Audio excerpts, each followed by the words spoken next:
Welcome to week 2.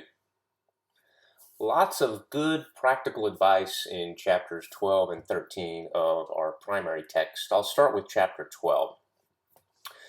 There are several exercises that you'll notice. They're related to theorizing, brainstorming, basically explaining the topics of tales, primary components of qualitative journal articles.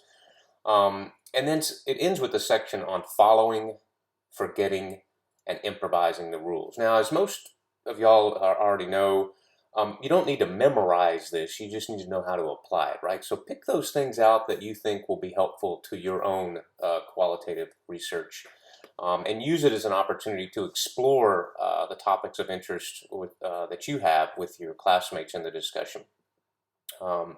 Chapter 12 also helps explain how qualitative inquiry connects to larger theoretical conversations. Okay, so there's different ways to present qualitative research, and your author explores those as well as the key sections of a research paper.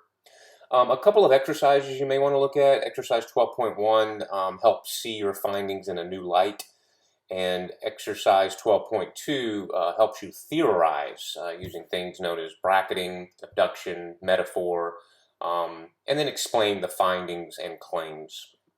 So that's chapter 12. Moving on to chapter 13, this is where the author helps writers kind of move from a first draft to a polished manuscript. Okay, the chapter discusses how writing is more of a form of inquiry. For those of y'all who have written, you know that as a writer you explore different topics, and as you begin to write, your mind opens up to new possibilities. And the same is true when you're writing about qualitative research. The author also gives some tips on how to embed qualitative data in an essay, and then some grammatical issues related to writing and some formatting choices that may be helpful. And then finally, your author reminds us that a successful qualitative essay constructs evidence in a persuasive, moving, and efficient manner. I like that, efficient. Oftentimes we can get a little bit wordy, and one of the hardest things for an author to do, especially if the author is editing his own work, is to cut. But we need to cut, right? It's one of the toughest things to do, but it is certainly required for any disciplined writer. Okay, let's move on to two of our supplemental readings. First, Mohan, who talks about how every research must involve an explicit, disciplined, systematic approach to the results. Okay, so the idea here is that you don't just start talking to people and see what they have to say. There are certainly some areas in which the boundaries can be stretched, and they should be, but you need to make sure that those interviews, focus groups, whatever tools you're using in qualitative research, that they are explicit. Why are we doing this? They're disciplined. You try to stay on topic.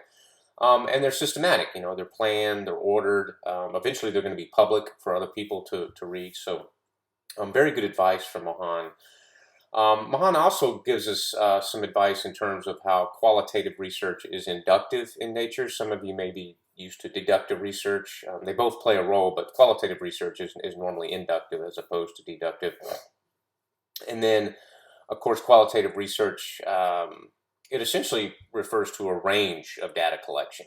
And we use all kinds of analysis techniques, purpose sampling, semi-structured, open-ended interviews, and others. It's one of the things I love about qualitative research is that the possibilities are basically only limited by your imagination. As long as you're able to maintain that focus, in terms of your purpose of the research.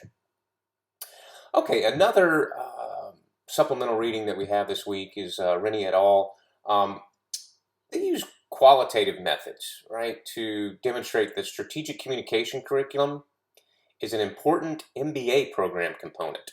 Now, as I was redesigning this course a while back, this article struck me as something that might be interesting. And the reason it's interesting is because, most of us are communicators. Very few of us have MBAs. I have business degree, but it's not an MBA.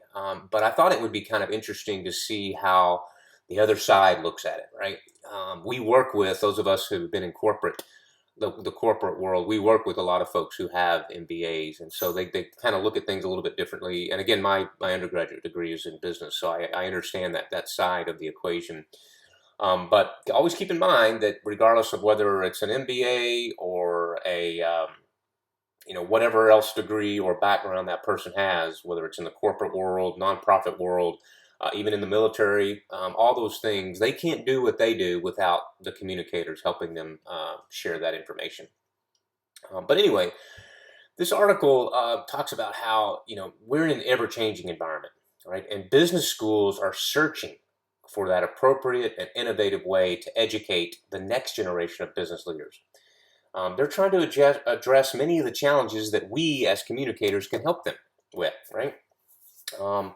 They're talking about the 24/7 media coverage and social commentary, the rise of fake news, alternative facts, all these things that as professional communicators we want to master, we want to understand, we want to use for the organization's benefit. Well, the folks who are getting their MBA, they're searching for that. They need that. And this study shows that. The research also underscores the emerging role of strategic communication curricula in MBA. And Purdue, much like many other universities, it has kind of a crossover, right? So if you were to go to the business school here or at another university, you would find courses related to strategic communication because leaders understand the importance of strategic communication. Now, you're going through this program, so you're going to have mastered the strategic communication role, which means that you will be bringing a unique set of skills that are highly in demand for the business world, corporate world, nonprofit world, any organization. They need that. That strategic communication is key. All right, so as always, stay ahead with assignments, stay engaged in the discussion board, and of course, enjoy your time of learning.